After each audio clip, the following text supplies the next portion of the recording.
Bhante, Colombo. teaching Brian Sinhalese. Yeah, good one. Good morning, Brian. Morning, Bhante. Good morning, Brian. Okay.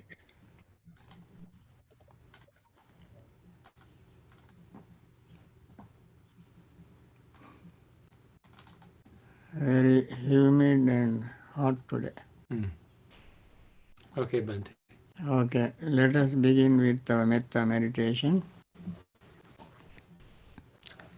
This doesn't work. I'll take a look. May all beings be happy and secure. May all beings have happy minds, whatever living beings there may be, without exception, weak or strong, long, large, medium, short, subtle or gross, visible or invisible, living near or far, born or coming to birth. May all beings have happy minds. May no one deceive another, nor despise anyone anywhere. Neither from anger nor ill will should anyone wish harm to another. As a mother would risk her own life to protect her only child, even so towards all living beings, one should cultivate a boundless heart. One should cultivate for all the world a heart of boundless loving friendliness, above, below, and all around, unobstructed, without hate or resentment, whether standing, walking, sitting, lying down, or whenever awake. One should develop this mindfulness, this called divinely dwelling here, not falling into erroneous views, but virtuous and endowed with vision. Removing desires for sensual pleasures, one comes never again to birth in the womb.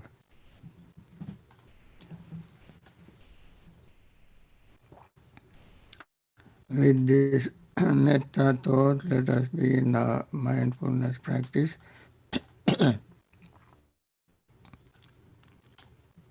We focus our mind on the breath and notice the breath without using words, concepts, ideas, or without trying to manipulate breath, control breath, or hold breath. All these are artificial, not normal, not natural. So we want to pay attention to our natural breathing, normal breathing. As we pay attention to our breath, we notice the breath touching our nostrils, expanding our chest area, and expanding our lower abdominal area. As we keep paying attention to them, we notice the breath, feeling of breath, perception of breath, thought of breath, and consciousness of breath. All this happens as we breathe out. They change from moment to moment. The feeling we had when we were breathing in no longer is there.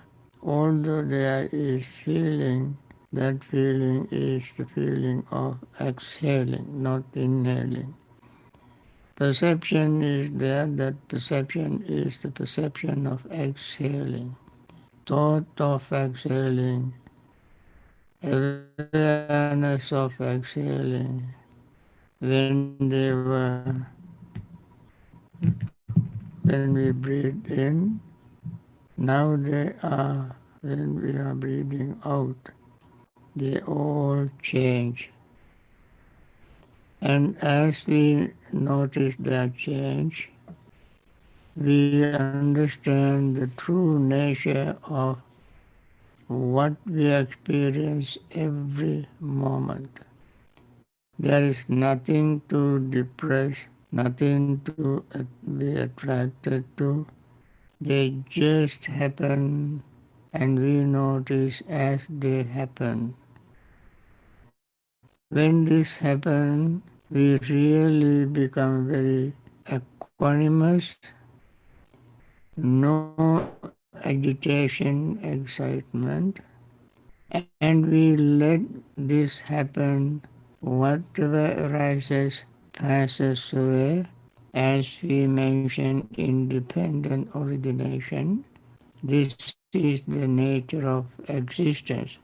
Whatever arises, it passes away. When we see this, the mind naturally become accustomed to seeing the arising and passing away, and our greed fades away. Not completely but temporarily during this practice. There is no moment for agitation, rigidity, uptightness. There we become even more relaxed. When we are relaxed, those feeling of metta arises in our mind. We are relaxed. And then we also notice our compassion arising because we know that we are practicing not only for ourselves but also for all other millions of people who are suffering from this ailment, this called virus. And their compassion arises in our mind. And then seeing this, also we notice that restlessness and worry fades away because we are going along with the nature, going along with the Dhamma, the truth, and then our mind becomes even more relaxed. When the mind relaxes, not only we feel the metta, compassion, but also we notice we are so relaxed, joy arises in our mind.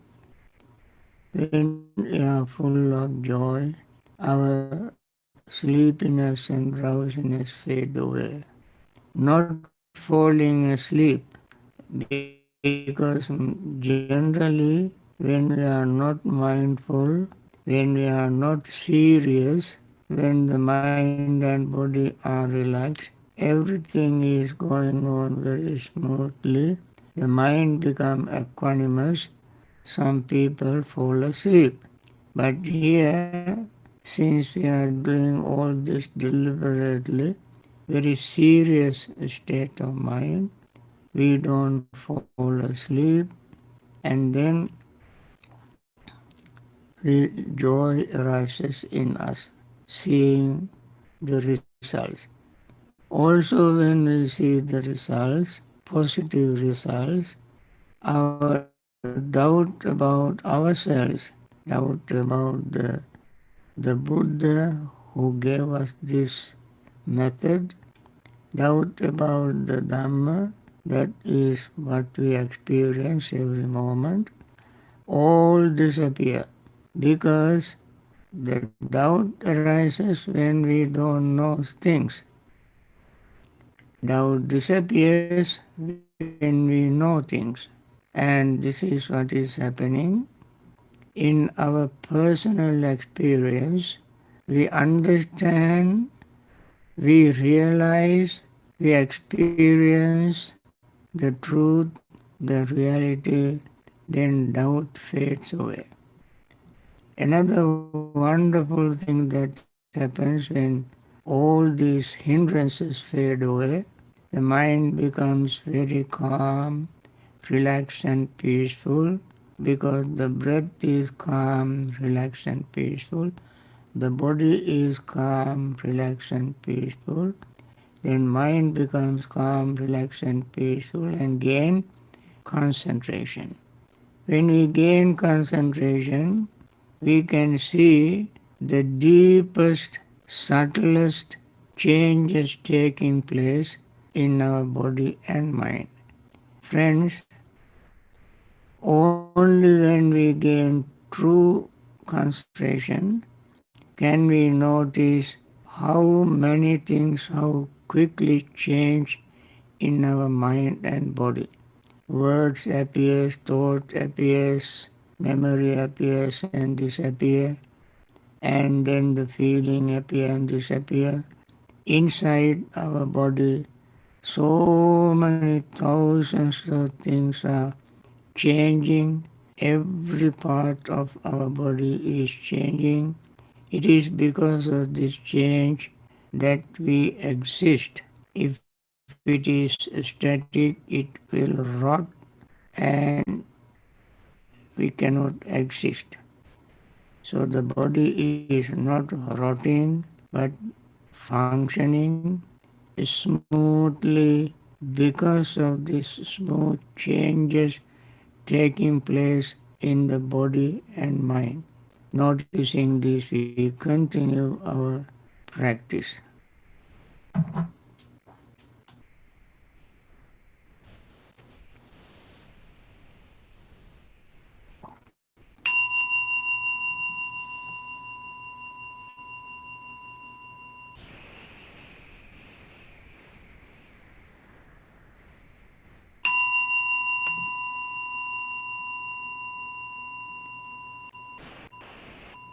Dukkha paccaya nidukkha, bhaya paccaya nibhaya, soka paccaya nisoka, hontu sabbe pipanino. May the suffering be free from suffering. May the fear struck be free from fear. May the grieving be free from grief. So too may all beings be. With this earnest wish of metta, let us continue our morning session. I want to continue my talks on dependent origination. I stopped on asava, taints. We use several words for this in English. Taint, influx, cankers, and so forth. So I mentioned the other day there are cankers or taints that should be abandoned by patience.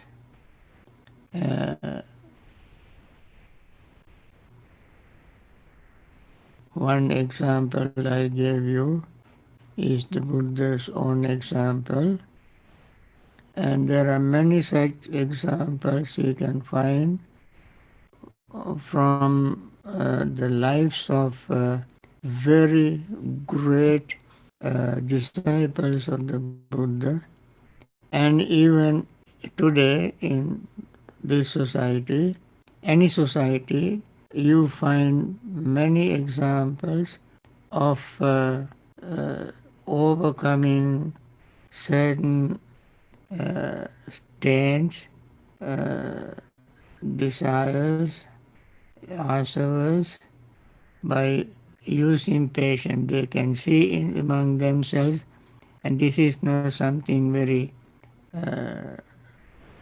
out of space or out of society, impractical or theory, but it's a very real practical thing. And then the next, so I gave abandoning by seeing and restraining and abandoning by enduring and abandoning by using. Four methods I mentioned. Today I want to use the fifth method, that is there are taints that also should be abandoned by avoiding. Taints should be overcome by avoiding. What should we avoid? We avoid especially foolish people we must avoid. Foolish does not mean that they are incapable of functioning in the society. They appear to be functioning normally, but they don't select or choose the right thing to do. Even though they have intelligence, education, good society, good parents, and so forth, good health, and so on, and still they choose wrong things to say, wrong things to do, and wrong things to think. Why it is called wrong? We have to understand the difference between right and wrong. Because in society there is some, they say this is a relative term. Surely in ordinary society these two terms are relative, because they say what is right to you may not be right to me. What is wrong to you may not be wrong to somebody else. What was right then may not be right now. What was wrong then may not be right now, may not be wrong now. What is today, what is wrong today may not be wrong tomorrow, and so on. Because of this confusion, one may find it difficult to select what is wrong and what is right. The real meaning of wrong and right is when whatever you think, speak, and do harms you and harms others and harm both. That is wrong. Very simple. When you think something, say for instance, you think that I am against you. You think that I give a talk, I keep you in my mind, and I give the talk to attack you. And when I give a talk, you think, oh, I give the talk to attack so and so. This is completely wrong thinking that hurt you, not me.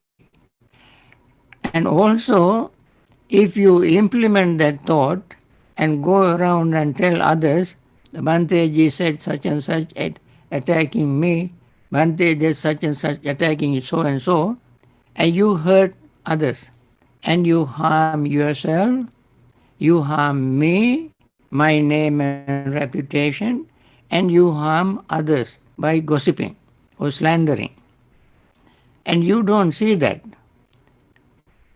because of your ignorance. That sort of things, if somebody repeatedly do, then that is harmful to him or harmful to others, and that therefore is called wrong. Wrong thinking, wrong speech, wrong action. What is right is when, for instance, I use myself when I say something, I say it purely to explain the Dhamma. When Buddha gave sermons, he did not pick one particular person. He made general statement, universal statement. For instance, he said, greed breeds pain, sorrow, lamentation, suffering. Non-greed breeds peace, happiness, liberation. This is a universal truth, not aiming at one particular person. And if somebody misunderstands it and interprets it differently and causing harm, that is harmful to himself and harmful to others. These are few examples of defining right and wrong. So, if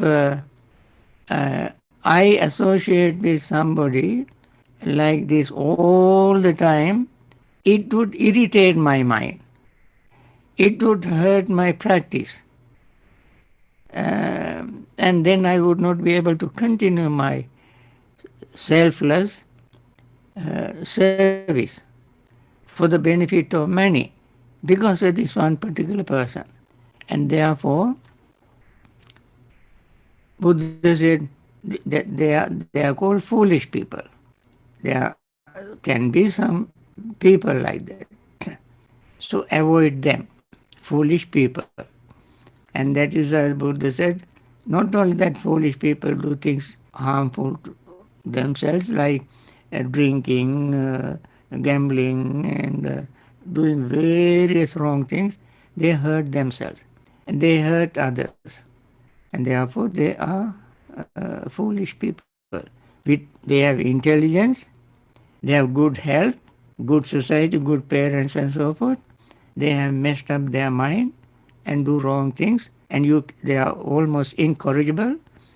And then, in order to practice your Dhamma, we out of compassion for him, because by living and associating with that person will accumulate more unwholesome merits, unwholesome karmas, and therefore that person should be avoided.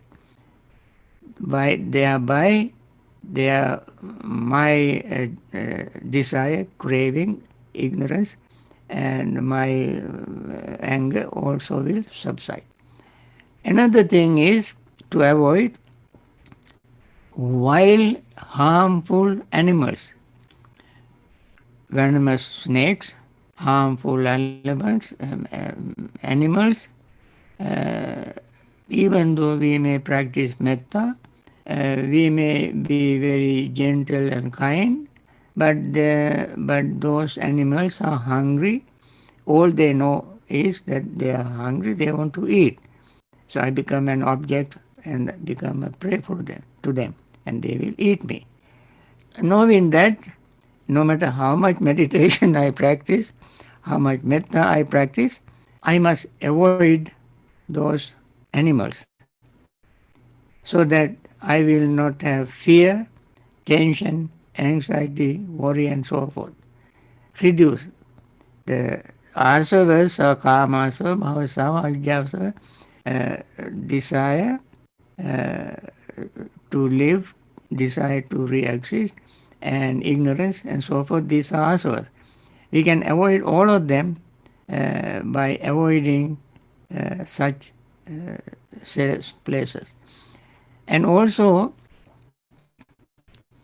avoid a place where there's a fight, shooting, there's a bombing, there is an earthquake, there is a volcano, things like that. And also there are very unhealthy air which hurt our health, and so forth. Those things should be avoided. No matter how pure and clean our mind is, these things can hurt us, can can make us sick, and so forth. Avoid them. These are very, very practical things that Buddha taught. So avoiding such situation, places, persons, animals is very highly recommended by the Buddha. That is the fifth way. And the sixth way is removing. Removing when unwholesome mental state arises, we must use our right effort to remove it, overcome it.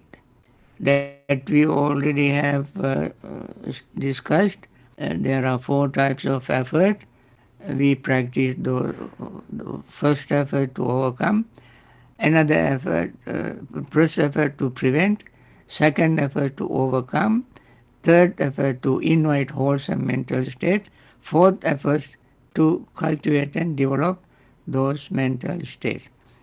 And thereby we can reduce our taints influxes. In brief, then that is the sixth way of overcoming asavas. The seventh way is also absolutely necessary. In fact, seventh way is directly related to the attainment of enlightenment. Other six steps have their sort of auxiliary support, additional support, and helping our practice, helping our practice to make the practice easy. But the last one is the most important thing. That is called bhavana. Bhavana patabba asava. Asava bhavana patabba. Overcoming by meditation. Overcoming by meditation. In meditation, Buddha mentioned 7 steps. They are called 7 factors of enlightenment. They are called Bodhi Anga or Bojjhanga. Bodhi means enlightenment. And the tree that gave shelter to the Buddha to attain enlightenment also is called Bodhi tree. Tree did not attain enlightenment, but it helped the Buddha to attain enlightenment. Therefore, it is called Bodhi tree. So, these 7 factors are called factors of enlightenment. Limbs. Anga means limbs, branch. 7 limbs, so 7 branches, 7 supporters, supporting factors. Number 1 of them is the most popular these days. That is called sati. Sati sambojjhanga. Sati we can develop in 2 ways. Of course, there are 2 satis. One is called Miccha Sati, other is Samma Sati. In the Noble Eightfold Path, you hear the word Samma Sati, Samma Samadhi, and so on. Samma means right Sati. And the other is Miccha Sati, wrong Sati. Sati is, when people hear the word Sati, they always think it always has to be wholesome. Not necessarily. It can also be unwholesome Sati. Since we are practicing very often wholesome Sati, perhaps people might not need a great deal of explanation or definition of wholesome Sati. But it's unwholesome Sati. Unwholesome Sati is Sati to do wrong things. They remember Sati, one meaning of Sati is remembering. They remember, oh, tomorrow I must kill such and such an animal. Or tomorrow I must steal such and such a thing. Tomorrow I commit such and such essential misconduct. Tomorrow I go to such and such place to tell lies. I tell this lie tomorrow. I go and get myself intoxicated tomorrow at such and such a place with so and so. So this is recollection. Previous, he had done all these things in the past, and the memory is in his mind. So he refreshes his memory in sleep, and then next day he starts committing those unwholesome things. And that is called Michya Sati, wrong mindfulness. Unfortunately, the word mindfulness is used in English. It is mishap or using the word mindfulness. That should not be called mindfulness. But memory, wrong kind of memory to do wrong thing, which why they are wrong? Because they are harmful to you, harmful to others. That's why they are wrong. That's memory. You keep, sustain it, maintain it, nourish it to hurt yourself, hurt others, hurt society. Not only in this life, you hurt in samsaric existence. Your spiritual progress will curtail, retard, weak, weaken, and it will be very difficult. You build up a lot of papancha. Papancha means delaying things. You keep delaying your attainment of liberation. Uh, Anything that you do to delay your attainment of liberation is called papancha. It's a big word. We don't have time to explain all the meanings. So that is wrong mindfulness or wrong sati. With the right sati, we can overcome our asavas, cankers, taints. We can overcome. What is right sati? Sati Sambodhya, it has, in order to make it a factor of enlightenment, there must be something very special in it, because the attainment of enlightenment is not a joke, not a simple thing. It's a very completely life-changing attainment. Entire life would be a way of thinking, way of speaking, way of acting would be completely changed. And therefore, it is very serious thing. And therefore, we must understand the right mindfulness. What is right mindfulness? This has one thing. Right mindfulness is the mindfulness that always reduce some part of our defilements or another. It reduces defilements, reduces cankers, reduces asavas, reduces greed, hatred, delusion. Every moment we practice right mindfulness, the very first impact, first benefit, the first profit, you like to hear the word profit.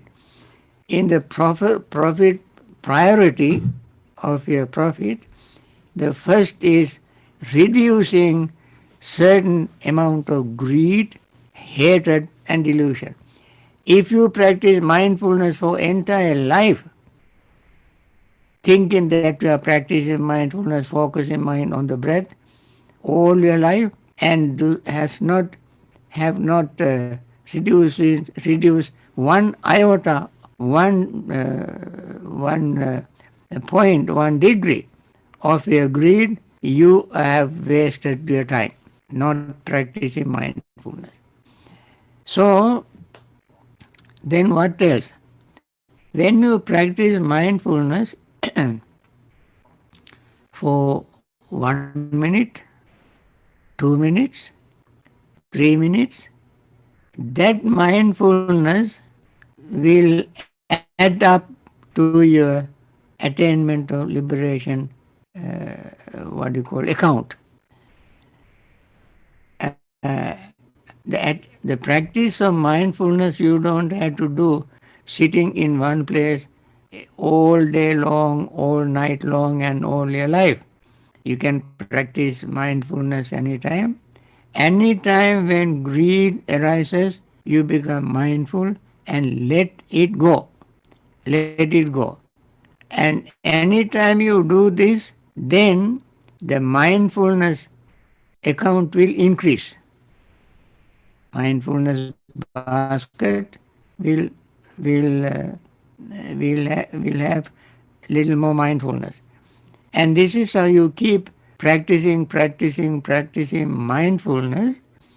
Then one day that becomes so powerful that you will be able to overcome greed, hatred, and delusion. It doesn't happen all of a sudden, but you have to do it little by little, bit by bit, drop by drop, moment by moment. You practice it.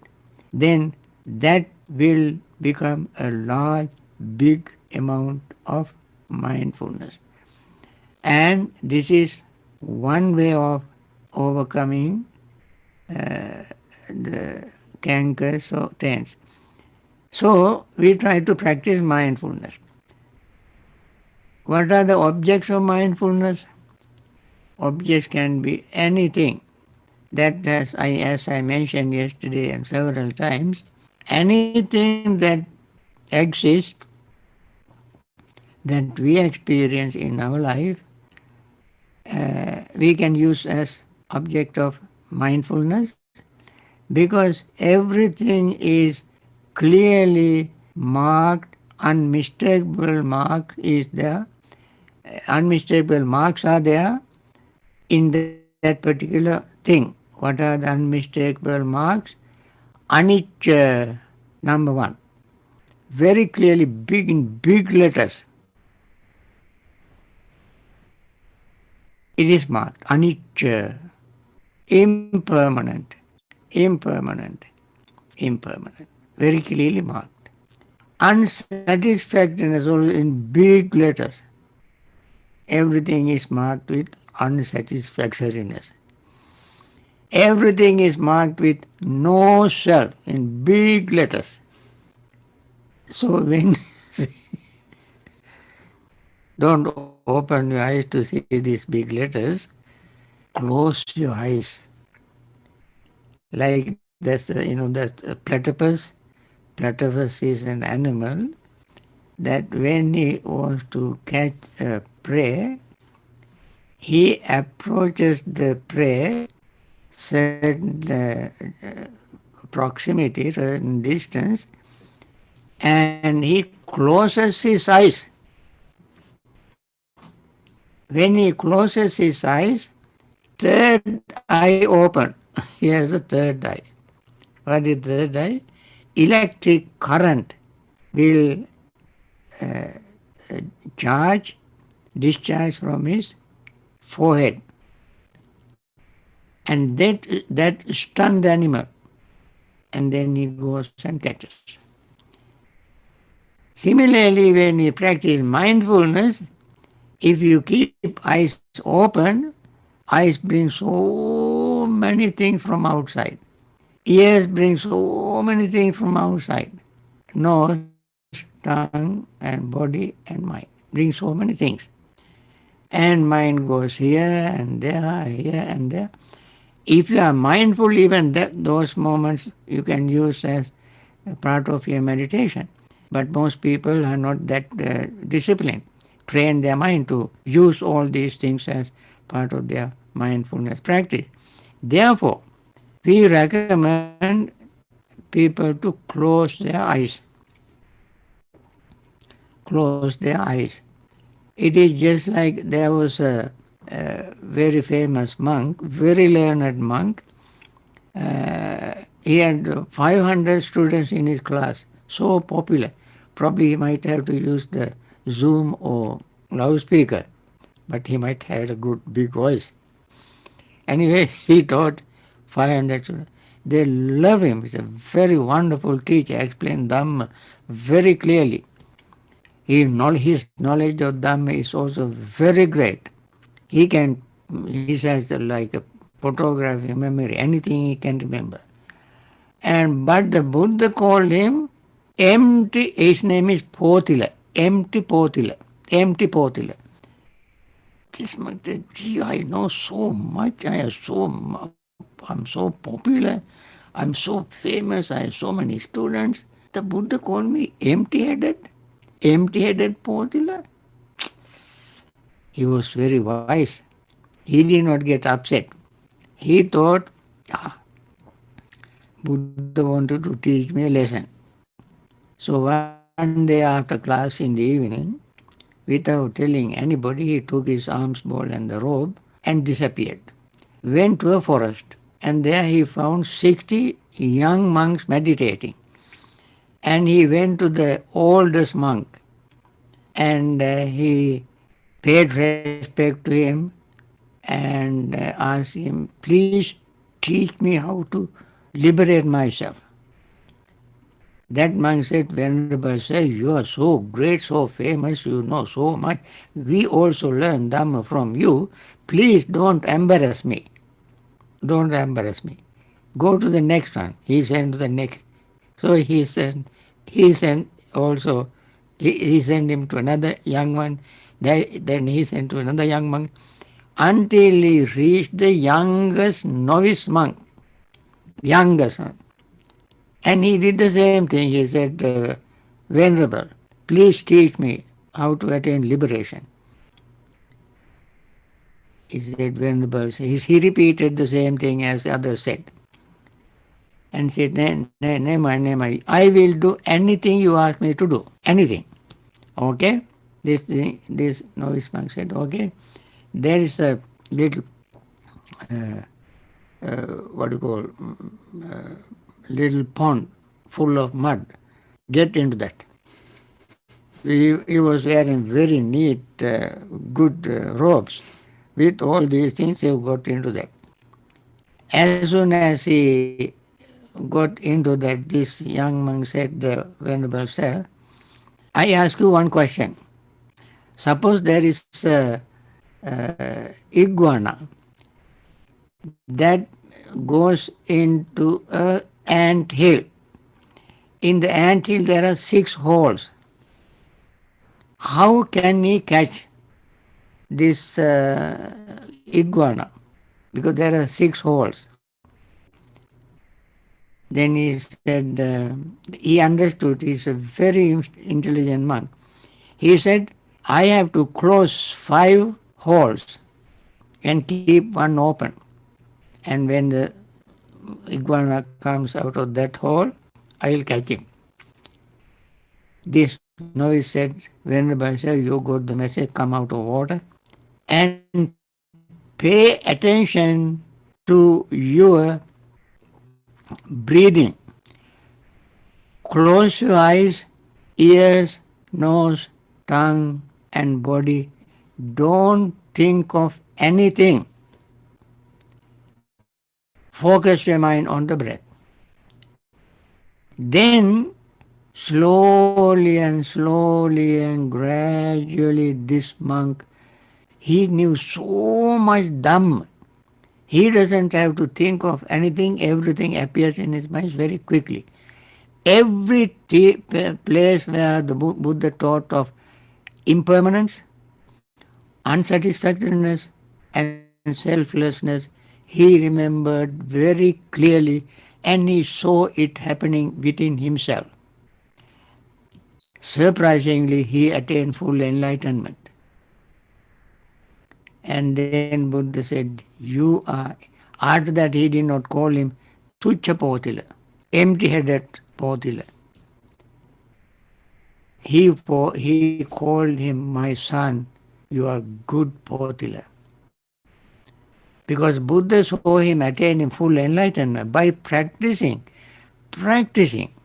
not just knowing sutras by heart, being a very great scholar, being popular, good teacher, doesn't make you attain enlightenment. But practice. So he practiced mindfulness and attained liberation. So mindfulness is one of the last among 7 steps, seven subdivisions. Okay, now main 7 methods of overcoming cankers are there. This is the 7th of them. and seventh is divided into seven. It is very interesting. Seven is called meditation. First is seeing, second is restraint, third is using, fourth is avoiding, fifth is tolerance, uh, and sixth is abandoning, and the seventh is practicing seven factors of enlightenment. These are the seven methods. So I mention only the practice by name, the practice of one of the seven, that is mindfulness. There are six more to go. This among the last one divided into seven subdivisions. This is the first of those seven subdivisions. Friends, with this, I want to conclude this morning's Dhamma talk. Remember, we are still in the dependent origination. We are, we are expanding it for us to understand where and how dependent origination we can practice. Not memorizing the 12 steps, 12 names, 12 sentences, but each one needs to decompress, open, and see what is inside and how we can put into practice. With this, friends, I want to conclude this morning's talk, and I want to continue my or repeat my everyday wish. There are many people who are suffering from this COVID-19, and we want to wish them to recover very quickly and then return to normal life and live very long in very good health. And there are people who are still mourning, grieving the death of their loved ones. That is very natural. And but through the understanding of Dhamma practice in meditation, may they be able to return to their normal state and live in long in very good health. And there are others suffering from this COVID-19. Millions of them are in hospitals, self-quarantining, and those who are in hospitals are taken care of by doctors, nurses, hospital assistants, and other facilitators with very wonderful, very noble, selfless intention, purely to help these people.